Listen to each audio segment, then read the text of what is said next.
I'm KSBY News reporter Sophia Villalba covering your community in Morro Bay, where the popular dog park at Del Mar Park is closed, as well as the tennis courts here at Montayung Park due to the damages from the recent storm. High winds hit the city of Morro Bay during Sunday's storm, causing trees to uproot and large heavy branches to fall down at Del Mar Park. At the dog park itself, there's a lot of branches that are still hanging on the trees, and it's what they call widowmakers. So out of safety and precaution, we're closing down the dog park. Haley Howard is visiting her dad who lives in Morro Bay, and after visiting the dog park with her dogs just before the storm, she was surprised to see the recent damage. It's always shocking to see Mother Nature's wrath. We were not anticipating downed foliage. We were more just anticipating mud.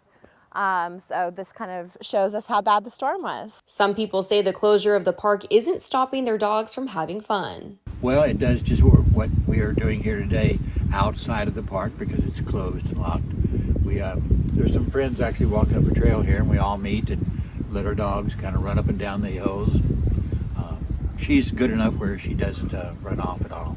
There's still dogs who are trying to get their park time in, so we can still have some socializing, which is awesome. Carlos Mendoza with Public Works says repairs at the dog park are not expected to exceed $10,000, and along with fence repairs, the cypress tree that uprooted needs to be removed and trees trimmed. One of the issues we're having is access to the park itself because the ground is so saturated.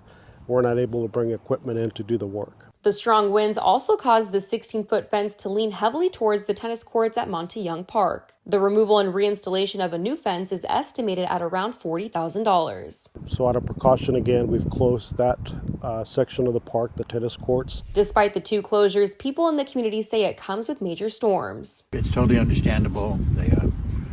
We can't prevent the damage. It's just a little expense on the part of the board. Mendoza tells me despite tree branches falling citywide, there were no other major damages in Morro Bay due to the storm. Now the dog park is expected to reopen by February 24th and the tennis courts by April 20th.